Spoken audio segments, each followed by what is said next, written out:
Jessica বাথরুমে ঢুকে মোবাইলের ভিডিও চালু করে জানালায় রেখে তারপর নিজে নিজে বলল, তুমি কোন মাকে বলেছো আমার সাথে দেখা করবে না? 14 ফেব্রুয়ারিতে তুমি না, তোমার বাবা সহ দেখা করবে আমার সাথে।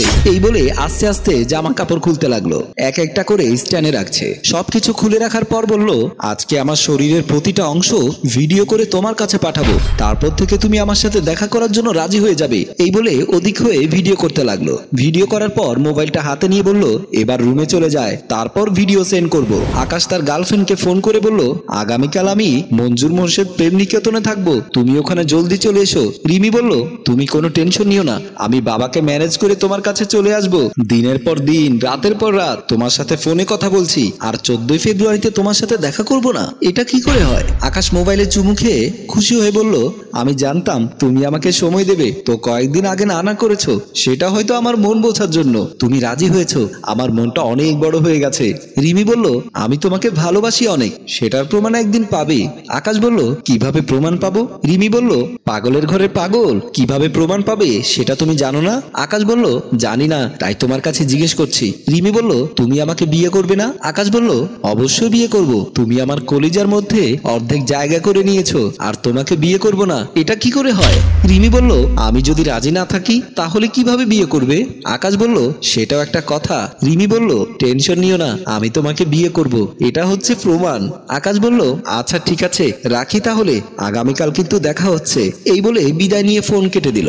জেসিকা খাটে বসে আকাশের প্রোফাইল বের করে তার ভিডিও সেন্ড করলো, তারপর লিখলো, এই ভিডিওটা দেখে কেমন হয়েছে আমাকে জানাবে, তোমার মেসেজের অপেক্ষায় আছি। মেসেজটা দেওয়ার পর জেসিকা নিজে নিজে বলল, আজকে তুমি পাগল হয়ে যাবে আমার ভিডিও দেখে, 1 মিনিটও তোমার মন মানবে না আমার সাথে দেখা না করা ছাড়া। সাথে সাথে মেসেজের রিপ্লাই আসলো, লেখা আছে, আগামীকাল তুমি মঞ্জুর মোর্শেদ প্রেম নিকেতনে চলে আসবে, আমি অপেক্ষা করব ওখানে।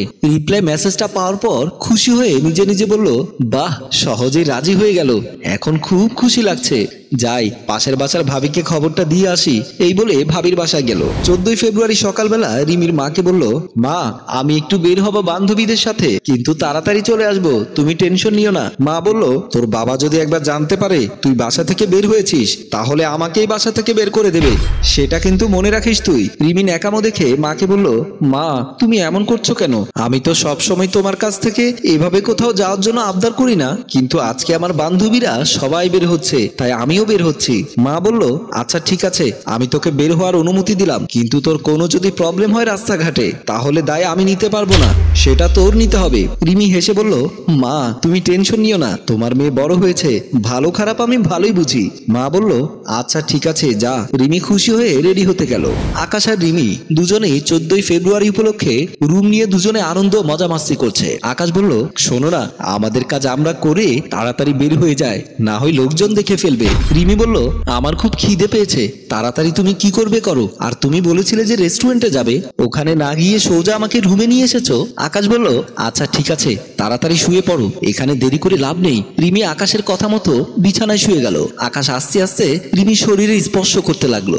শেষমেশ দুজন দুজনাকে জড়িয়ে ধরে। জেসিকা হাতে একটা গোলাপ ফুল নিয়ে রেস্টুরেন্টের দারোয়ানকে বলল, এটা কি মঞ্জুর মোর্শেদ প্রেম নিকেতন? দারোয়ান বলল, জি ম্যাডাম। জেসিকা বলল, দরজাটা খুলে দেন, আমি ভেতরে ঢুকবো। দারোয়ান দরজা খুলে দিল। জেসিকা রেস্টুরেন্টের ভেতর প্রবেশ করলো। আকাশ ও তার গার্লফ্রেন্ড রেস্টুরেন্টে বসে একে অপরকে চুমু খাচ্ছে। রিমি বলল, আমি কিন্তু আজকে আমাকে শেষ করে ফেলছি, বিয়ের পর করলে কি হতো, বিয়ে করার পরে মজা পাবো না। জেসিকা দূর থেকে দেখতে পেল তার বয়ফ্রেন্ড আকাশ অন্য মেয়ের সাথে ঘষাঘষি করছে। রাগ সহ্য করতে না পেরে কাছে গেল। আকাশ রিমিকে কাছে টেনে চুমু খাবে। জেসিকা রিমিকে সরিয়ে আকাশকে থাপ্পড় লাগিয়ে দিয়ে বলল, বেয়াদব লুচ্চা লম্পট কোথাকার, তুই আমাকে দেখা করতে বলে অন্য মেয়েকে নিয়ে এসে ঘষাঘষি করছিস সেখানে। আকাশ দাঁড়িয়ে গিয়ে বলল, তুমি কে? তোমাকে তো চিনলাম না, তাছাড়া তুমি আমার গায়ে হাত দিয়েছো কেন? জেসিকা বলল, গায়ে হাত না, তোকে কেটে টুকরো টুকরো করে ফেলবো। এতদিন আমার সাথে কথা বলে তা আবার আসতে বলেছিস দেখা করতে, ছি ছি ছি ছি, আমি এগুলো দেখবো কখনোই ভাবতে পারিনি। রিমি রাগান্বিত হয়ে আকাশকে বলল, বেয়াদব লুচ্চা লম্পট প্রতারক কোথাকার, তুই একজন ছেলে হয়ে শত মেয়ের জীবন নিয়ে খেলা করছিস। একটু আগে আমাকে হোটেলে নিয়ে গেছিস, যা ইচ্ছে তা করেছিস, আর এখন আরেকটা মেয়ে এসে ওর হক চাচ্ছে তোর কাছে, এটা কি করে সম্ভব? আকাশ রিমিকে কিছু বোঝাতে যাবে। রিমি বলল, তুই আমার গায়ে টাচ করবি না, আমি এক্ষুনি গিয়ে তোর নামে মামলা করে দেব, দেখিয়ে দেব আমিও কি করতে পারি। এই বলে রিমি চলে গেল। তারপর আকাশ জেসিকাকে বলল, তুমি কে সেটা বলো, তোমার কারণে আজকে আমার গার্লফ্রেন্ড চলে গেল, তাছাড়া আমি কখন বলেছি তোমাকে এখানে আসতে আর দেখা করতে? জেসিকা বলল, তুই কি করেছিস না করেছিস সব এইখানে দেখ, আমার মোবাইলে সব প্রমাণ আছে। এই বলে ভিডিও মেসেজগুলো দেখালো। আকাশ তার ছবিওয়ালা প্রোফাইল দেখে জেসিকাকে বলল, এটা তো আমার ফেসবুক আইডি না, এটা আমার বাবার। আর বাবা এসব কেন করলো? বাবার জন্য আমার সুন্দর সম্পর্কটা ভেঙে গেল, এখন জানি না মেয়েটা আমাকে কি করবে। জেসিকা বলল, আমি তো কিছুই বুঝতে পারছি না, তুই একদম মিথ্যে কথা বলবি না, এখন বাবার নাম বলছিস কেন? আকাশ বলল, কেন বাবার নাম বলছি শোনো তাহলে। আকাশ সোফায় বসে ফোনে কথা বলছে। বাবা একটি মোবাইল নিয়ে এসে আকাশকে বলল, আকাশ আমাকে একটা ফেসবুক খুলে দে। আকাশ বলল, বাবা তুমি বৃদ্ধকালে কিসের ফেসবুক করবে? বাবা বলল, আমি দেশের নিউজগুলো দেখার জন্য একটা ফেসবুক খুলতে চাচ্ছি, কিন্তু খুলতে জানি না, তাই তোর কাছে এসেছি। এত কথা বলছিস কেন, একটা ফেসবুক খুলে দে। আকাশ বাবাকে বলল, মোবাইল আমাকে দাও। এই বলে হাতে নিল। বাবা বলল, ফেসবুকটা তোর নামে খুলে দিস, আমার নামে খুললে মানুষ মাইন্ড করবে। আকাশ বাবার কথা মতো ফেসবুক খুলতে লাগলো। বাবা বলল, তোর একটা ছবি দিস সুন্দর থেকে।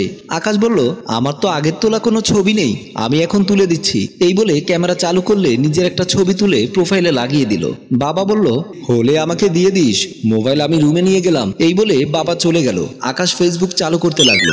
জেসিকা হাত জোর করে ক্ষমা চেয়ে বলল, আমার ভুল হয়ে গেছে, আমাকে ক্ষমা করে দেন, আমি জানতাম না যে আপনার বাবা আপনার ছবি দিয়ে ফেসবুক খুলে আমার সাথে কথা বলবে, সামান্য কারণে আমি আপনার সাথে বিরাট অন্যায় করে ফেলেছি।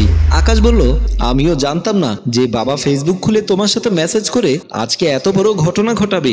এখন আমি আমার গার্লফ্রেন্ডকে কিভাবে আমার কাছে আনবো? ও তো পুলিশের কাছে চলে গেছে। কোন রকম যদি পুলিশকে উল্টো পাল্টা বুঝিয়ে এখানে নিয়ে আসে তাহলে আমার মান সম্মান থাকবে না।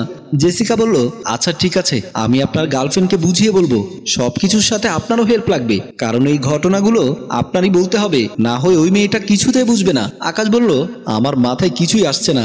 জেসিকা বলল, এভাবে নিজেকে নর্মাল করে রাখবেন না, চলেন থানায় যাব, ওখানে আপনার গার্লফ্রেন্ডকে পাবো, তারপর সবকিছু ওখানে বুঝিয়ে পুনরায় আপনার কাছে তুলে দেব।